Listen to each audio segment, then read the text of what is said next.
Hello बच्चों, welcome to OTS only topic shorts. बेटा इसके अंदर आपको टॉपिक वाइज वीडियोस मिलेगी। उसमें हर टॉपिक के अंदर जो भी थ्योरी होगा, जो भी उससे रिलेटेड डेरिवेशन होगा और बेटा जो क्वेश्चंस होंगे, हम उस टॉपिक के एक ही वीडियो में करते हुए चलेंगे। तो उसी में बेटा आज का जो हमारा टॉपिक है वो है electric charge and it's property. तो मैं वेलकम करता हूँ आप सब बच्चों को, दिस साइड विकास चौधरी, और फिर आज की वीडियो अपन स्टार्ट करते हैं बेटा। तो देखते हैं भाई। तो सबसे पहले आप जब इलेक्ट्रिक चार्ज या उसकी प्रॉपर्टी की बात करेंगे तो सबसे पहला क्वेश्चन आएगा कि सर इलेक्ट्रिक चार्ज क्या होता है। तो बेटा इलेक्ट्रिक चार्ज एक फिजिकल क्वांटिटी है। तो सर फिजिकल क्वांटिटी किसको बोलेंगे भाई? फिजिकल क्वांटिटी बेटा जी उसको बोलते हैं इसकी यूनिट होती है और जो मेजरेबल होता है, मतलब कि आप उसको मेज़र कर सकते हैं, बता सकते हो मेज़र करके कि भाई 2 है, 3 है, 5 है या 100 है, ऐसे करके आप उसको मेज़र कर सकते हो और उसकी यूनिट होगी। तो ऐसी क्वांटिटी को हम फिजिकल क्वांटिटी बोलेंगे और चार्ज एक ऐसी ही क्वांटिटी है। उसके अलावा चार्ज का कुछ मास होगा एसोसिएटेड विद मैटर, ठीक है। आप हमेशा ध्यान रखेंगे बेटा, due to which it produces and experiences electric and magnetic effect. अगर मान लीजिए एक चार्ज है तो वो चार्ज आपके पास इलेक्ट्रिक इफेक्ट भी प्रोड्यूस कर सकता है और एक्सपीरियंस भी कर सकता है। सिमिलरली मैग्नेटिक इफेक्ट और भी प्रोड्यूस कर सकता है और एक्सपीरियंस भी कर सकता है। तो ऐसी फिजिकल क्वांटिटी को हम चार्ज बोलते हैं। चार्ज को अपन रिप्रेजेंट कर सकते हैं क्यू स्मॉल से भी और कैपिटल क्यू से भी। और बेटा चार्ज हमारे पास दो टाइप के होते हैं, एक पॉजिटिव चार्ज और एक कैसा होता है, नेगेटिव। पॉजिटिव में जो सबसे छोटा चार्ज अभी तक हमें पता है वो प्रोटॉन है, और बेटा नेगेटिव में जो सबसे छोटा चार्ज हमें पता है वो इलेक्ट्रॉन है। चार्ज की कुछ खासियत और है कि भाई लाइक चार्जेस आपके रिपेल करते हैं। मान लीजिए कि आपके पास एक प्लस क्यू चार्ज है और ये एक प्लस क्यू चार्ज है, तो बेटा ये दोनों एक दूसरे को क्या करेंगे, एक फोर्स से रिपेल करेंगे। अब बच्चों का क्वेश्चन रहेगा कि सर ये फोर्स कितनी होगी। ये अभी ऐसे ही करके और टॉपिक शॉर्ट्स आपको मिलते रहेंगे, उसमें आपका अलग अलग टॉपिक में, जैसे कुलाम्स लॉ ये फोर्स आपका बताता है तो उसको हम वहाँ कवर करेंगे बेटा। इसके अलावा अगर आपका पॉजिटिव और नेगेटिव चार्ज है, पॉजिटिव नेगेटिव चार्ज है, तो ये एक दूसरे को अट्रैक्ट करेंगे, ठीक। इसके अलावा बेटा चार्ज एक स्केलर क्वांटिटी है। स्केलर क्वांटिटी उसको बोलते हैं बेटा जिसके पास कोई डायरेक्शन नहीं होती है, खाली मैग्नीट्यूड रहता है। तो चार्ज पे सिर्फ मैग्नीट्यूड है, कोई डायरेक्शन नहीं है। इसके अलावा बेटा अगर मैं चार्ज के यूनिट की बात करूं तो एक हमारे पास SI यूनिट रहेगी, एक CGS यूनिट। SI यूनिट कुलाम है और CGS बेटा हमारे पास दो टाइप की यूनिट है। एक है आपके पास ESU इलेक्ट्रोस्टैटिक यूनिट, जिसको अपन स्टेट कुलाम भी बोलते हैं। इसके अलावा बेटा इलेक्ट्रोमैग्नेटिक यूनिट, जिसको अपन AB कुलाम भी बोलते हैं। इनका जो रिलेशन है वो बहुत इंपॉर्टेंट है, उसको आप बेटा अपनी नोटबुक के अंदर नोट्स में मेंशन कर लेंगे। 1 coulomb is equals to 3 × 10⁹ and 1 coulomb is equals to 1/10 of EMU। तो ये हमारे पास यूनिट कन्वर्जन हुआ। अब इसके अलावा कुछ हमारे पास स्मॉलर यूनिट रहती है, जैसे कि अगर आपको मिली कुलाम दिया है तो आप 10⁻³ कुलाम लिखेंगे। माइक्रो गिवन है बेटा -6, नैनो है -9 कुलाम।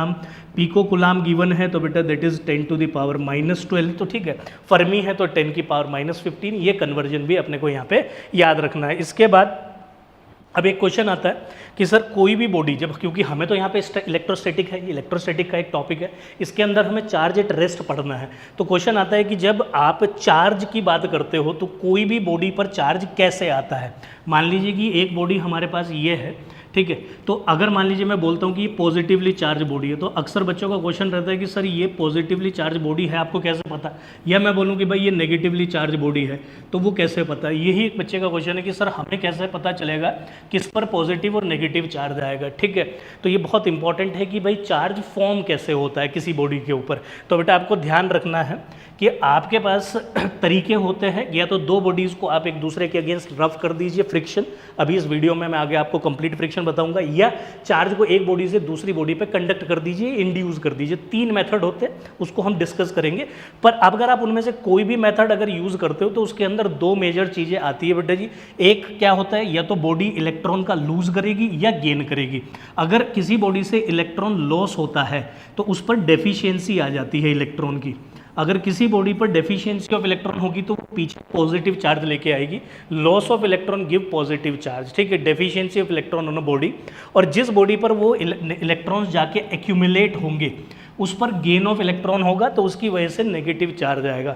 तो formation of charge on a body is formed either by friction, bye conduction, by induction. पर उसके अंदर होता क्या है कि सिर्फ आपका इलेक्ट्रॉन का ट्रांसफर होता है, ठीक है, या इलेक्ट्रॉन का एक बॉडी से दूसरी बॉडी पर जाना रहता है। तो अगर इलेक्ट्रॉन गया तो आपके पास एक्सेस ऑफ इलेक्ट्रॉन, तो नेगेटिवली चार्ज बॉडी, तो इसको सर आप क्या बोलेंगे, इसको आप बोलेंगे नेगेटिवली चार्ज बॉडी, और इसको अपन बोलेंगे बेटा जी पॉजिटिवली चार्ज्ड बॉडी। ठीक, तो ये हमारे पास एक पॉजिटिवली चार्ज बॉडी हुई। इसके अलावा कुछ की पॉइंट हम समझ लेते हैं। जब एक बॉडी से दूसरी बॉडी पर इलेक्ट्रॉन जाता है, तो अभी मैंने बोला था इलेक्ट्रॉन क्या है सर, चार्ज है, और चार्ज हमेशा कैसा होता है, अपने साथ मास लेके जाता है। इलेक्ट्रॉन के ऊपर भी जो आपके पास मास होता है ना, इलेक्ट्रॉन के ऊपर जो मास होता है दैट इज 9.1 इंटू 10 की पावर -31 kg। तो अगर एक इलेक्ट्रॉन इस बॉडी पर आए तो इतना मास लेके आएगा। तो आपको ध्यान रखना है, mass body can B charged और अनचार्ज। अगर मान लीजिए कि मैं एक मास बॉडी हूँ तो मेरे पे चार्ज हो भी सकता, नहीं भी हो सकता, पर अगर कोई चार्ज बॉडी है तो उसके पास मास जरूर करके होगा। But the charge body always have मास। ये आपको एक चीज़ ध्यान रखनी है, when body is negatively charged it gain electrons, इस वजह से उस पर मास इंक्रीज हो जाएगा। और अगर कोई बॉडी आपका इलेक्ट्रॉन लूज कर रही है तो उस पर बेटा जी डिक्रीज हो जाएगा। ठीक है, विच बॉडी है ना, when a body is negatively charge it loss, negatively charge वाली तो हमारे पास क्या हो गया, अगर बॉडी इज पॉजिटिवली चार्ज, ठीक है मैं यहाँ करेक्ट कर देता हूँ, is positively charge it lost electron and therefore mass decreases इस बॉडी के ऊपर। तो उस बॉडी के ऊपर मास आपके पास डिक्रीज कर जाएगा। ठीक है भाई, ये इंपॉर्टेंट बात आपको ध्यान रखनी है। अब प्रॉपर्टीज़ की बात कर लेते हैं सर। तो क्या क्या प्रॉपर्टी है बेटा हमारे पास, कुछ प्रॉपर्टी है, उसमें से एक इंपॉर्टेंट प्रॉपर्टी है quantization of charge. Quantization of charge क्या होता है उसको अच्छे से समझेंगे। एक स्पेस के अंदर मान लेते हैं कि हमारे पास है ना, क्या बोल दिया सर, कि एक स्पेस के अंदर हमारे पास बहुत सारे इलेक्ट्रॉन है, प्रोटॉन भी हो सकते हैं, बात ध्यान रखेंगे। Total charge on a body is, ये तो हमने डेफिनेशन लिखा है, एलिमेंट्री चार्ज होना चाहिए, बस कैसा होना चाहिए, एलिमेंट्री चार्ज। एलिमेंट्री चार्ज मतलब कि बहुत छोटा चार्ज होना चाहिए, मतलब कि आपका क्वांट वैल्यू ऑफ चार्ज होना चाहिए। ठीक है, तो क्वांट वैल्यू ऑफ चार्ज में आपका इलेक्ट्रॉन भी हो सकता है और आपके पास प्रोटॉन भी हो सकता है। ये सबसे चार्ज की सबसे छोटी वैल्यूज़ है। अगर मैं एक एग्जाम्पल के तौर पर यहाँ इलेक्ट्रॉन ले लेता हूँ, और कितने इलेक्ट्रॉन ले लेते हैं सर आप, नंबर ऑफ इलेक्ट्रॉन्स हम ले लेते हैं बेटा जी n। ठीक है, तो अगर मैं आपसे बोलूं कि अब एक सिंपल सा क्वेश्चन पूछूं कि भाई इस स्पेस के अंदर टोटल चार्ज कितना है, तो बच्चे बोलेंगे कि सर टोटल चार्ज हो गया number of electron into charge of one electron. तो एक इलेक्ट्रॉन का जो चार्ज रहता है, ठीक है यहाँ लिख देते हैं, चार्ज ऑफ वन इलेक्ट्रॉन जो है बेटा वो -e से अपन रिप्रेजेंट करते हैं, दैट इज -1.6 इंटू 10 की पावर -19। तो इसका मतलब जो हमारे पास टोटल चार्ज हो जाएगा वो -n ही होगा। अगर यहाँ प्रोटॉन्स होते तो बेटा यही टोटल चार्ज प्लस ne हो जाता। तो इसका मतलब मैं बोल सकता हूँ कि क्वांटाइजेशन में हम टोटल चार्ज निकालते हैं वो ±ne आपके पास आता है। और इसको स्टेटमेंट को कैसे लिखा जाएगा, स्टेटमेंट लिखी जाएगी कि total charge is given by multiple integral of charge of electron. तो total charge on a body is always integral multiple of elementary charge. अब वो एलिमेंट्री चार्ज इलेक्ट्रॉन भी हो सकता है और प्रोटॉन भी हो सकता है। एलिमेंट्री चार्ज के बारे में मैंने आपको बता दिया कि एक स्मॉलर यूनिट रहती है इलेक्ट्रिक चार्ज की, दैट एग्जिस्ट इंडिपेंडेंटली, और एलिमेंट्री चार्ज बेटा जी आपके पास इलेक्ट्रॉन प्रोटॉन दोनों हो सकते हैं। अब बच्चों का यहाँ से क्वेश्चन आता है कि सर क्या सिर्फ हम इलेक्ट्रॉन या प्रोटॉन के चार्ज को ही स्पेस में ऐड कर सकते हैं क्या? नहीं, ऐड आप किसी भी चार्ज को कर सकते हैं क्योंकि चार्ज एक स्केलर क्वांटिटी है। पर इलेक्ट्रॉन और प्रोटॉन क्योंकि ये एलिमेंट्री चार्ज है, इनके एडिशन को क्वांटाइजेशन बोला जाता है। और अगर आप इसके अलावा किसी और चार्ज को, है ना, मान लीजिए कि मैंने आपसे बोल दिया कि भाई कि आपके पास इस स्पेस के अंदर Q1, Q2, Q3 ऐसे करके Qn चार्जेस है, मैं आपसे बोल दूं मुझे टोटल चार्ज बताइए, तो आप क्या करेंगे, सिंपल एल्जेब्रिक एडिशन ही करेंगे। क्योंकि भैया आपके पास चार्ज क्या करता है, scalar quantity algebraic addition show करता है। पर इस प्रॉपर्टी को हम चार्ज की क्वांटाइजेशन नहीं बोलेंगे, इस प्रॉपर्टी को हम क्या बोलेंगे, एडिटिव नेचर ऑफ चार्ज या एडिशन ऑफ चार्ज। ठीक है, तो इसको हम एडिटिव नेचर ऑफ चार्ज या एडिशन ऑफ चार्ज बोलेंगे। इसके अलावा अगर आप इलेक्ट्रॉन या एलिमेंट्री चार्ज को अगर आप जोड़ते हो तो उसी को सिर्फ हम क्वांटाइजेशन बोलेंगे। ये बात ध्यान रख लेंगे बेटा। इसमें जो n है वो नंबर ऑफ इलेक्ट्रॉन को रिप्रेजेंट करता है, इसको हम इंटीजर भी बोलते हैं बेटा जी। ठीक है, तो ये वैल्यू कहीं हाफ 1.3 1.4 में नहीं होगी, ये 1 2 3 करके ही आपके पास वैल्यू रहेगी। इससे आगे बढ़ते हैं बेटा जी। तो एक क्वेश्चन हमारे पास आया है, हमसे बोला है the quantization of charge reveals that, कि मतलब क्वांटाइजेशन ऑफ चार्ज हमें क्या बताता है, क्या रिवील करता है। Any charge is integral multiple of electronic charge, बिल्कुल सही बात है। Any charge is half integral, नहीं, अभी मैंने आपको बताया 1 2 3 में वैल्यू होनी चाहिए। Charge is invariant, yes charge is invariant, but ये क्वांटाइजेशन ऑफ चार्ज नहीं बताता, ये चार्ज की एक अलग प्रॉपर्टी है। ठीक है, तो आप इसको ध्यान रख लेंगे, charge is invariant but it is a different property. Charge does not exist with matter, नहीं इट एग्जिस्ट विद मैटर, ये तो स्टेटमेंट ही गलत हो गया। तो इसके हिसाब से आपका फर्स्ट ऑप्शन जो है वो राइट ऑप्शन है बेटा। अगले आगे बढ़ते हैं। अब हम आगे क्वेश्चन को और देखते हैं। बॉडी हैज़, ठीक है, ये भी क्वांटाइजेशन ऑफ चार्ज के ऊपर एक सिंपल प्रॉब्लम है, अच्छे से समझ लेंगे और कॉपी के अंदर भी लिख लेंगे बेटा। अब बॉडी हैज़ -80 माइक्रोकुलाम चार्ज, तो मतलब हमारी बॉडी पर -80 माइक्रोकुलाम चार्ज गिवन है, दैट इज -80 इंटू 10 की power -6 coulomb. Number of addition of electron in it will be, तो उसके अंदर कितने इलेक्ट्रॉन्स को ऐड किया गया है, एडिशनल इलेक्ट्रॉन्स कितने हैं, तो आपको पता है फॉर्मूला होता है Ne। यहाँ पर आप चार्ज लिख लेंगे -80 इंटू 10 की पावर -6 n इंटू 1.6 इंटू 10 की पावर -19। इलेक्ट्रॉन का चार्ज नेगेटिव रहता है, इसको नीचे बुला लीजिए आप, तो यहाँ पर n की वैल्यू हो गई -80 इंटू 10 की पावर -6 इन डिवीजन -1.6 इंटू 10 की पावर -19।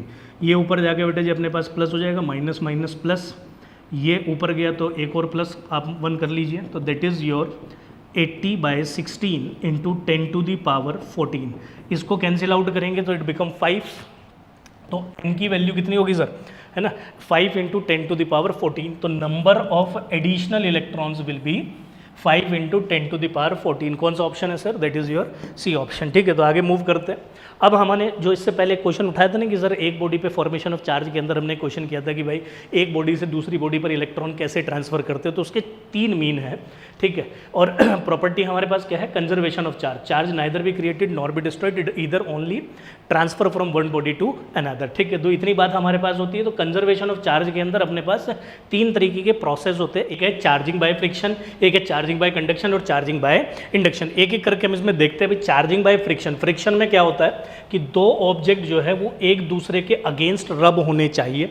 जैसे कि मान लीजिए कि मैं इसको मान लेता हूँ कि ये मेरे पास बेटा जी आपका एक सिल्क का कपड़ा है, ठीक है, और इसको मैं एक एग्जांपल के तौर पे वुड मान लेता हूँ, ठीक है। अब अगर मैं वुड को और सिल्क को एक दूसरे के अगेंस्ट रब करूँगा तो होगा क्या कि यहाँ पर फ्रिक्शन होगा, फ्रिक्शन की वजह से आपके पास एक एनर्जी प्रोड्यूस होगी, क्योंकि फ्रिक्शन के अगेंस्ट आपको वर्क करना पड़ेगा। वो वर्क जो है एक एनर्जी को प्रोड्यूस करेगा, वो एनर्जी आपकी आयनाइजेशन एनर्जी की तरह एक्ट करेगी और इलेक्ट्रॉन को फ्री कराएगी। तो अब इसमें से क्वेश्चन आता है कि सर वुड में से और सिल्क में से किससे इलेक्ट्रॉन फ्री होंगे, तो किसकी इलेक्ट्रॉन लूजिंग एबिलिटी ज़्यादा होगी। तो बेटा यहाँ पर मैं उसको लिख दिया हूँ डिसेंडिंग ऑर्डर में। अगर आपके पास फर और ग्लास है तो फर की ज़्यादा एबिलिटी है इलेक्ट्रॉन को लूज करने की और ग्लास की कम है, और वहीं पर अगर ग्लास और सिल्क की बात करें तो ग्लास की लूजिंग एबिलिटी ज़्यादा है। तो ऐसे जैसे मैं यहाँ एग्जांपल लिया हूँ सिल्क, तो सिल्क ये रहा और वुड ये रहा, तो सिल्क की आपकी एबिलिटी जो है इलेक्ट्रॉन को लूज करने की ज़्यादा है, तो इसका मतलब सिल्क आपके पास इलेक्ट्रॉन लूज करेगा। तो जब ये इलेक्ट्रॉन लूज करेगा बेटा तो इसके ऊपर कैसा चार्ज आ जाएगा, तो इस पे आ जाएगा सर हमारे पास पॉजिटिव चार्ज, क्योंकि जिस पे डेफिशिएंसी ऑफ इलेक्ट्रॉन थी। और मान लीजिए वुड आपके पास गेन ऑफ इलेक्ट्रॉन कर दिया तो इस पर आ जाएगा नेगेटिव चार्ज। सिंपल सी थ्योरी है, तो आपके पास इस पर नेगेटिव चार्ज आएगा। तो इस प्रोसेस को हम चार्जिंग बाय फ्रिक्शन बोलते हैं। तो अब एक बॉडी पर पॉजिटिव है और एक पर नेगेटिव है, तो हमने सिंपली बॉडीज को आपका चार्ज बॉडी बना दिया। ठीक है, रीजन मैंने आपको कंप्लीट दे दिया बेटा। वहीं अगर मैं चार्जिंग बाय कंडक्शन की बात करूं तो कंडक्शन में क्या होता है कि 2 बॉडीज, एक चार्ज बॉडी या हायर पोटेंशियल बॉडी और एक अनचार्ज बॉडी या लो पोटेंशियल बॉडी जब कांटेक्ट में आती है, चाहे वो कांटेक्ट बेटा जी कैसा भी हो सकता है। ये जैसे कि आपके पास अभी हम कंसिडर कर लेते हैं पॉजिटिवली चार्ज बॉडी है और ये आपके पास एक अनचार्ज बॉडी है। बस आपको ध्यान क्या रखना है, एक का पोटेंशियल हायर होना चाहिए और एक का पोटेंशियल सर लोअर होना चाहिए। अगर higher potential body lower potential के कांटेक्ट में आएगी तो हमेशा आपके पास चार्ज ट्रांसफर करेगा। अब ये जो कांटेक्ट है इधर ये डायरेक्ट हो चाहे ये एक वायर के थ्रू इनडायरेक्ट कांटेक्ट हो, तो इस पर क्या होगा, हायर पोटेंशियल से लोअर पोटेंशियल बॉडी पर चार्ज ट्रांसफर करेगा। तो transfer of charge from higher potential to lower potential body when 2 bodies comes in contact. So this phenomena is known as conduction and the process through which we make a other body to be a charge body, that process is known as charging by conduction. तो इसमें ये रहता है। अब question आता है कि भाई आपका हायर पोटेंशियल से जब चार्ज लोअर पोटेंशियल में चल रहा है तो ये प्रोसेस कब तक आपका कैरी फॉरवर्ड रहेगा, जब तक दोनों बॉडीज पर इक्वल पोटेंशियल नहीं आ जाता। तो मान लीजिए कि इस पर पोटेंशियल V1 आ गया, इस पर पोटेंशियल V2 आ गया। अब अगर ये V1 V2 के बराबर हो जाएगा तो फर्दर कंडक्शन बेटा आपका स्टॉप कर जाएगा। सिर्फ इतना ही प्रोसेस आपका होगा जिसमें चार्ज ट्रांसफर करेगा। एक इंपॉर्टेंट बात, दूसरी इंपॉर्टेंट बात है कि चार्ज हमेशा चार्ज हमेशा वही वाला ट्रांसफर करेगा जो आपके पास हायर पोटेंशियल बॉडी पर चार्ज था। अब अगला तीसरा क्वेश्चन आता है, तो सर हमें कैसे पता चलेगा कि दूसरी बॉडी पर कितना चार्ज आया है और इस बॉडी से दूसरी बॉडी पर कितना चार्ज गया है? तो इसके लिए बेटा आपको 2 स्टेप फॉलो करने पड़ेंगे, ठीक है। स्टेप नंबर 1, तो सबसे पहले आप कंजर्वेशन ऑफ चार्ज को फॉलो कराएंगे, है ना। सबसे पहले कंजर्वेशन ऑफ चार्ज को फॉलो कराएंगे, मतलब कि इस पर पहले Q1 चार्ज था, इस पर Q2 चार्ज था, कंडक्शन के बाद इस पर Q1 डैश आ गया, कंडक्शन के बाद इस पर Q2 डैश आ गया। तो दोनों चार्जेस का सम बिफोर एंड आफ्टर का बराबर रहेगा। सबसे पहले काम तो आप ये करेंगे, that is your conservation of charge. इससे हम एक इक्वेशन बना ले जाएंगे। दूसरी इक्वेशन बेटा हम स्टेप 2 को फॉलो करेंगे, that is equal potential principle, मतलब कि जब तक दोनों का पोटेंशियल सेम नहीं होता और आप पोटेंशियल इक्वल कर लेंगे, जैसे कि इसका रेडियस अगर अपन लेट कर ले R1, इसका रेडियस कर ले अपन R2, तो बेटा इस पे KQ1 डैश बाय R1 और इसका पोटेंशियल हो गया KQ2 डैश बाय R2, ठीक है। यहाँ से ये कैंसिल हो जाएगा, यहाँ से हम दूसरी इक्वेशन बना लेंगे। इन दोनों इक्वेशन का यूज़ करके हम Q1 डैश और Q2 डैश को कंडक्शन के फिनोमेना में फाइंड कर सकते हैं। इस पे क्वेश्चन करेंगे बेटा भी आगे। इसके अलावा जो तीसरा मेथड है हमारे पास वो है चार्जिंग बाय इंडक्शन। इंडक्शन एक ऐसा प्रोसेस है जिसमें एक चार्ज बॉडी जब एक अनचार्ज बॉडी के नियर बाय रखी जाती है, तो उसमें होता क्या है कि जो चार्ज बॉडी है वो आपका जो नियर बाय अनचार्ज बॉडी है उसको पोलराइज करती है, और पोलराइज करने के बाद, ध्यान से सुनना बेटा जी, यहाँ पे बात क्या करती है, पोलराइज करती है। पोलराइज करने के बाद अगर ये पॉजिटिवली चार्ज है तो इसके नेगेटिव चार्ज को अपनी तरफ अट्रैक्ट कर लेगी और रिपेल कर देगी पॉजिटिव चार्ज को अवे।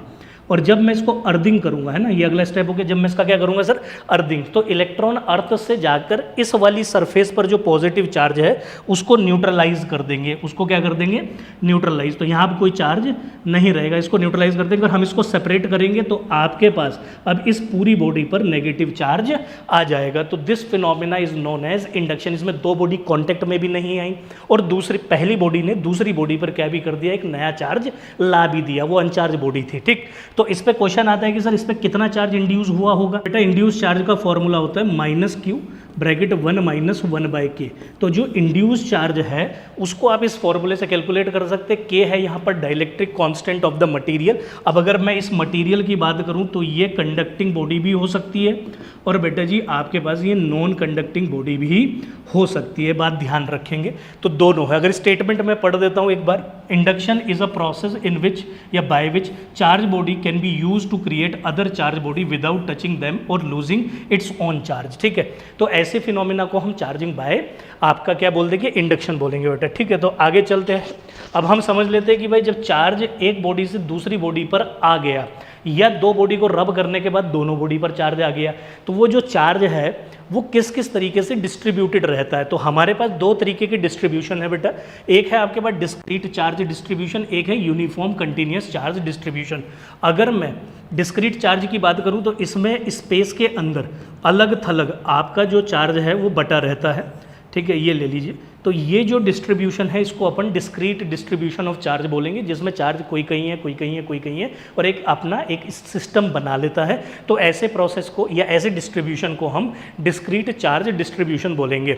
इसके अलावा बेटा जो यूनिफॉर्म चार्ज डिस्ट्रीब्यूशन है वो बहुत इंपॉर्टेंट है, क्योंकि जो चार्ज यूनिफॉर्मली किसी बॉडी पर डिस्ट्रीब्यूट होता है वो 3 तरीके की बॉडी पर डिस्ट्रीब्यूट होता है। हो सकता है कि चार्ज आपका लेंथ पर डिस्ट्रीब्यूट करे, मतलब कि लीनियर, हो सके कि चार्ज डिस्ट्रीब्यूशन आपके पास एरिया पे हो सके चार्ज डिस्ट्रीब्यूशन वॉल्यूम पर हो, ठीक है। तो इस बिहाफ पर 3 तरीके की डेंसिटीज आपको मिलती है। एक हो गया हमारे पास लीनियर चार्ज डेंसिटी, और इस डिस्ट्रीब्यूशन को हम लीनियर चार्ज डिस्ट्रीब्यूशन पढ़ेंगे। तो लीनियर चार्ज डेंसिटी को बेटा जी अपन रिप्रेजेंट कर देते हैं लैम्डा से, that is charge per unit length, ठीक है। ये एक बॉडी थी, आपने इस बॉडी पर कोई भी नेचर का आप चार्ज अगर देते हैं तो इसको बोलेंगे अपन लीनियर चार्ज डेंसिटी। इसके अलावा जो दूसरा डिस्ट्रीब्यूशन है that is surface charge distribution, और उससे जो हमें डेंसिटी मिलेगी that is surface charge density. Surface charge density को अपन रिप्रेजेंट करेंगे आपका सिग्मा से, that is charge per unit area. अगर ये एक बॉडी है, आपने इस बॉडी पर जो चार्ज दिया है वो सिर्फ इसके एरिया आउटर सरफेस पर रिसाइड करता है, तो ऐसे डिस्ट्रीब्यूशन को अपन बोल देंगे सरफेस चार्ज डेंसिटी। और तीसरी डेंसिटी जो हमारे पास है वो रहती है बेटा जी वॉल्यूम चार्ज डेंसिटी, है ना। इसको क्या बोलते हैं, वॉल्यूम चार्ज डेंसिटी, और वॉल्यूम चार्ज डेंसिटी को अपन रिप्रेजेंट करते हैं बेटा जी रो से, that is charge per unit volume. ये कैसे होगा, अगर मान लीजिए इस बॉडी के वॉल्यूम पर आपने चार्ज डिस्ट्रीब्यूट कर दिया Q, तो ये हमारे पास बन जाएगा वॉल्यूम चार्ज डेंसिटी। ठीक है, तो जनरली ये 1D बॉडीज़ पर होता है, ये generally 2D body 3D bodies भी होती है, जैसे कि आपके पास कंडक्टिंग स्फेयर। तो कंडक्टिंग स्फेयर को जब आप चार्ज देंगे वो भी उसके आउटर सरफेस पर ही रिसाइड करेगा, तो उसकी भी जो डेंसिटी होगी वो सरफेस चार्ज डेंसिटी होगी। तो बेसिकली आपको बस डेंसिटी 3 टाइप की होती है, इस बात को अपने को ध्यान रखना है, और इस पर हम एक एक करके भी क्वेश्चन भी देखेंगे। ठीक है, अब जैसे कि हमारे से एक क्वेश्चन है, ये बहुत इंपॉर्टेंट क्वेश्चन है बेटा, आपका कॉन्सेप्ट जो भी अभी तक आपने पढ़ा, ठीक है, जो भी कॉन्सेप्ट अभी तक आपने पढ़ा, चाहे वो इंडक्शन का पढ़ा हो, चाहे वो बेटा जी आपने सरफेस चार्ज डेंसिटी या वॉल्यूम चार्ज डेंसिटी पढ़ी हो, उससे रिलेटेड क्वेश्चन है। तो हम समझते हैं कि ये क्या कहता है।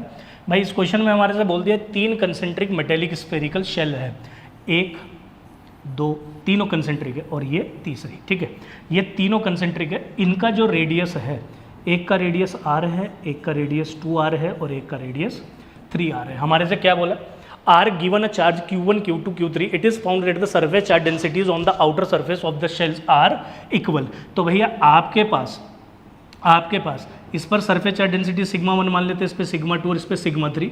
तो क्वेश्चन में बोल दिया कि sigma 1 is equals to sigma 2 is equals to sigma 3, जो आउटर सरफेस पर सरफेस चार्ज डेंसिटी है वो बराबर है। ठीक है, तो अब यहाँ पर आपको वो सरफेस चार्ज डेंसिटी निकालनी पड़ेगी, पर सरफेस चार्ज डेंसिटी निकालने से पहले आपको ये देखना पड़ेगा कि भाई इन पर चार्ज कितना कितना है। ठीक है, जैसे कि उसने बोला कि आपका Q1 Q2 Q3, इसको Q1 चार्ज दिया, इसको Q2 दिया, इसको Q3 दिया, पर आपको पता है कि जो चार्ज बेटा आपने दिया अंदर से बाहर की तरफ इंडक्शन होता है, तो इस पर चार्ज कितना आ जाएगा, Q1 इंड्यूस होके।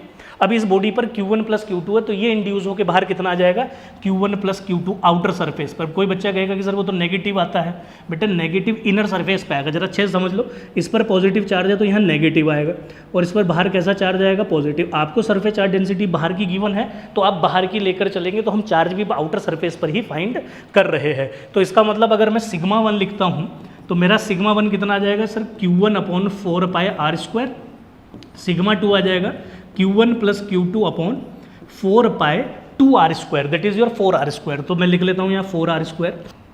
Sigma 3 is equals to Q1 plus Q2 plus Q3, क्योंकि सबसे आउटर सरफेस पर ये तीनों चार्ज है, और आपके पास that is 4 pi 3r square, that is your 9r square. तो सर आपने लिखा, बिल्कुल लिखा। अब इन सरफेस चार्ज डेंसिटीज को आप इक्वेट कर दीजिए। पहले मैं इन दोनों को इक्वेट कर लेता हूँ, that is your sigma 1, that is your sigma 1, नहीं दैट इज योर सिग्मा 1। तो सिग्मा 1 को मैं लिखता हूँ सिग्मा 2 के बराबर, that is Q1 upon 4 pi r square, that is Q1 plus Q2 division में 4 पाई 4r स्क्वायर। ठीक, तो 4 पाई से 4 पाई r स्क्वायर से r स्क्वायर कैंसिल, इस 4 को इधर मल्टीप्लाई करूंगा तो मेरे पास एक रिलेशन आ गया, that is 4Q1 is equals to Q1 plus Q2, और बेटा जी ये आ गया 3Q1 is equals to Q2। तो यहाँ पर Q1 बाई Q2 की वैल्यू आ गई 1:3। अब आप क्या काम कर लीजिए, क्योंकि इसमें हमारे से रेशो जो पूछा है वो तीनों का पूछा है, तो आप Q1 Q2 का बना लिए, Q1 Q3 का और बना लो। इसके लिए मैं सिग्मा 1 और सिग्मा 3 को यूज़ कर लेता हूँ। ठीक है, तो इसके लिए क्या कर लेते हैं सर, अपन सिग्मा 1 और सिग्मा 3 को यूज़ कर लेते हैं। सिग्मा 1 कितना है, that is Q1 upon 4 pi r square, और ये हो गया Q1 plus Q2 plus Q3, और डिवीजन में हो गया सर 4 पाई 9r स्क्वायर। तो बेटा इसको कैंसिल आउट करो जल्दी से, इसको इधर मल्टीप्लाई करो तो ये हो गया 9r1 Q1 plus Q2 plus Q3, इसको इधर लेके जाऊंगा तो ये हो जाएगा 8Q1 is equals to Q2 plus Q3, और यहाँ पर आपके पास Q2 की वैल्यू ऑलरेडी है, दैट इज 3Q1, इसको इधर लिखूंगा 3Q1, तो ये बन जाएगा 8Q1 is equals to 3Q1 plus Q3 बेटा जी, और ये हो गया 5Q1 is equals to Q3। तो यहाँ से Q1 by Q3 is equals to 1:5। अब ये हमारे पास रेशो आ गया, तो Q1 Q2 का रेशो 1:3 और Q1 Q3 का रेशो 1:5। तो अगर हम तीनों का रेशो करेंगे तो ये मेरे पास बन के आएगा 1:3:5। तो अब अपना ऑप्शन चेक कर लो, ऐसा किस में है sir, that is your B option. ठीक, तो इस तरीके का इसमें आपने इंडक्शन भी यूज़ कर लिया, होप सो कि आपको बात क्लियर होगी। इसमें आपने इंडक्शन भी यूज़ कर लिया और आपका सरफेस चार्ज डेंसिटी का कॉन्सेप्ट भी आ गया। आगे बढ़ते हैं। अब ये कंडक्शन फिनोमेना पे क्वेश्चन है, जो अभी हमने पढ़ा था ना कि 2 स्टेप फॉलो होंगे, कंजर्वेशन ऑफ चार्ज होगा, एक इक्वल पोटेंशियल प्रिंसिपल फॉलो होगा, तो उसके ऊपर बेटा ये क्वेश्चन है हमारे पास। इस क्वेश्चन में हमारे से क्या बोल दिया, इसमें बोला कि जो रेडियस 2 सेंटीमीटर है उस पर चार्ज है 60 माइक्रोकुलाम, और 3 सेंटीमीटर की रेडियस पे जो चार्ज है वो कितना गिवन है, 100 माइक्रोकुलाम, ठीक। और आपसे बोल दिया कि भाई अगर हम इसके बीच का जो स्विच है उसको क्लोज कर देते हैं, तो जब आप बेटा इसको क्लोज कर दोगे तो आपको पता है हायर पोटेंशियल बॉडी से लोअर पोटेंशियल बॉडी पर चार्ज ट्रांसफर करेगा। अब हम चार्ज निकालना है फाइनल कि आपका कंडक्शन के बाद कितना चार्ज आया। तो मैं मान लेता हूं कि भाई इस पे कंडक्शन के बाद चार्ज Q1 आ गया और इस पे कंडक्शन के बाद चार्ज Q2 आ गया। अब कैसे निकलेगा, 2 स्टेप मैंने आपको बताया। पहले कंजर्वेशन ऑफ चार्ज फॉलो करते हैं, बिफोर एंड आफ्टर। बिफोर का टोटल चार्ज कितना हो गया, 60 minus 100 is equals to Q1 plus Q2 after का।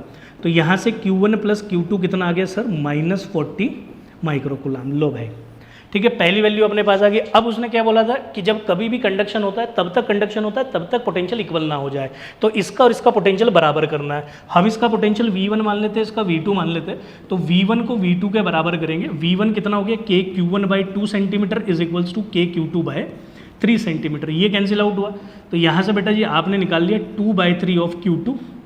अब इस Q2 की वैल्यू को, या सॉरी Q1 की वैल्यू को अपनी फर्स्ट इक्वेशन में यूज़ कर लो। यहाँ रखूँगा तो ये बन जाएगा मेरे पास 2/3 of Q2 plus Q2 is equals to -40। LCM लिए 5Q2/3 इज इक्वल्स टू -40, ये कैंसिल आउट हो गया -8, तो Q2 की वैल्यू आ गई -24 माइक्रोकुलाम। इसका मतलब ये हो गया कि इस वाली बॉडी पर अब जो आपका चार्ज है वो -24 माइक्रोकुलाम है। अगर आपका इस पे -40 है, -24 है, तो टोटल तो -40 था, तो बची हुई पे कितना जाएगा, -16। तो इस पर कितना आ गया, -60 माइक्रोकुलाम। हम अपना ऑप्शन चेक कर लेते हैं, ए बॉडी पर -16, बी बॉडी पर -24, ठीक। तो ये हमारे पास